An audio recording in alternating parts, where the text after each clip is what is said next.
कयाधू नदीवरचा जे काही बंधारा होता तो थांबवण्याचं काम करण्यात यावं, म्हणजे जे काही भुयारी मार्गाने पाणी नेण्यात जाणार आहे इतर जिल्ह्यात ते थांबवण्याचं काम हे केलं जाणार आहे, अशा पद्धतीचं उपोषण होतं. आज जवळपास 7 दिवस झालेले आहेत आणि आपल्यासोबत आहेत डॉक्टर रमेश शिंदे साहेब. आजची जी काही उपोषणाची मागणी होती ती नेमकी काय ठरली, काय मान्य केलेलं आहे प्रशासनाच्या माध्यमातून, हे आपण थोडक्यात समजून घेण्याचा प्रयत्न करणार.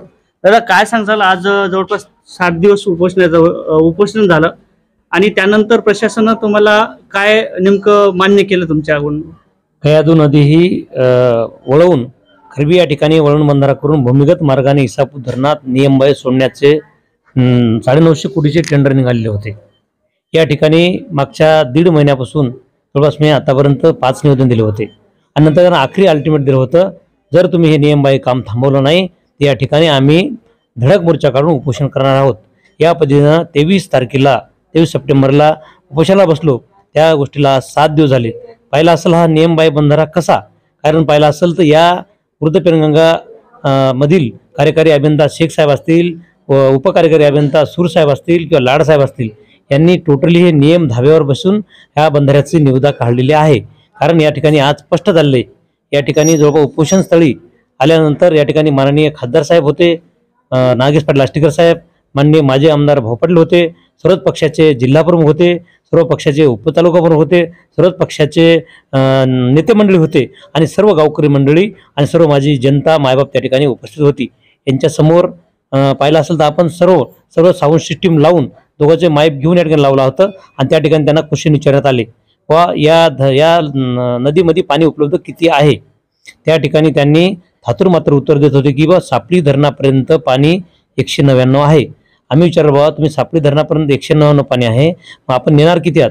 त्यांनी सांगितलं आम्ही 102 पाणी मीटर नेणार आहोत. या ठिकाणी पाहिलं असेल तर सापळी धरणाचं अंतर नदीच्या उगमनापासून 95 किलोमीटर आहे आणि वळण बंधारा हा 45 किलोमीटर आहे. या ठिकाणी निश्चित जर पाहिलं असेल वळण बंधारा आणि पासून ते उगमस्थानापर्यंत हे अंतर 45 किलोमीटर आहे. 45 किलोमीटरचं पाणी जर ॲक्च्युअली त्यांच्याच याच्यातून पाहिलं असेल, तांत्रिक ते बोलू शकले नाही, ते निरुत्तरित झाले.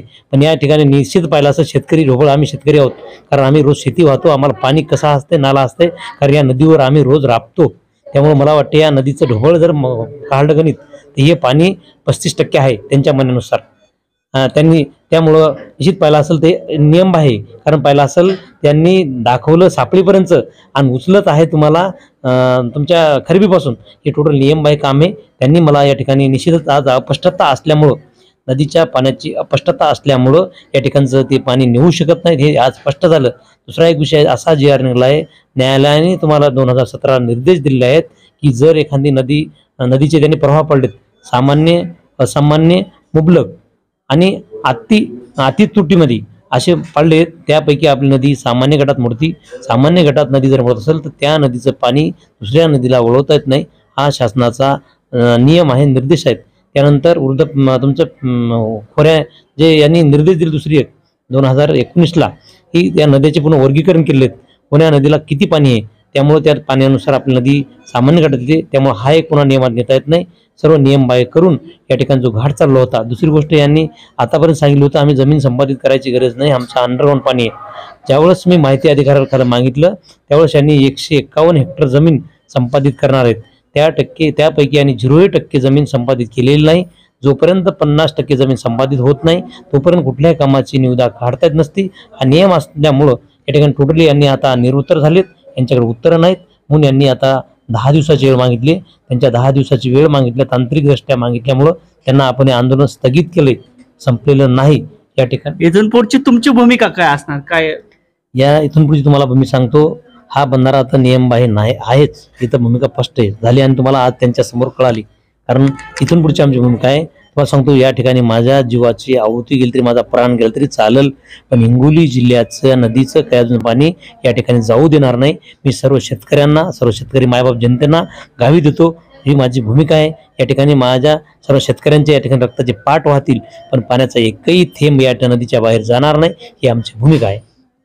बरेच उपोषण आतापर्यंत झालेले आहेत, मराठा आरक्षणचा असेल, त्यानंतर शेतकऱ्यांना DP असेल आणि हे कयाधू बंधारा असेल, हे थांबवण्याचं काम रमेश शिंदे यांच्या माध्यमातून नेहमीच केले जाते, समाजसेवा केली जाते आणि याचाच कुठंतरी हे मराठा समाजाचं जे काही आरक्षणचा मुद्दा असेल त्यावेळेस सुद्धा आपण बघितलेलं आहे की त्यांनी स्वतःचा खर्च असेल, मराठा समाजाचे जे काही रॅल्या असतील ह्या त्यामध्ये पूर्ण जनजागृती यांच्या माध्यमातून करण्यात आली होती आणि शेतकऱ्यांना डीपी मिळत नाही त्याच्यासाठी सुद्धा उठाव केलेला होता. त्यावेळेस सुद्धा उपोषण केलं होतं आणि आज परत एकदा हॉस्पिटलला ते ॲडमिट आहेत.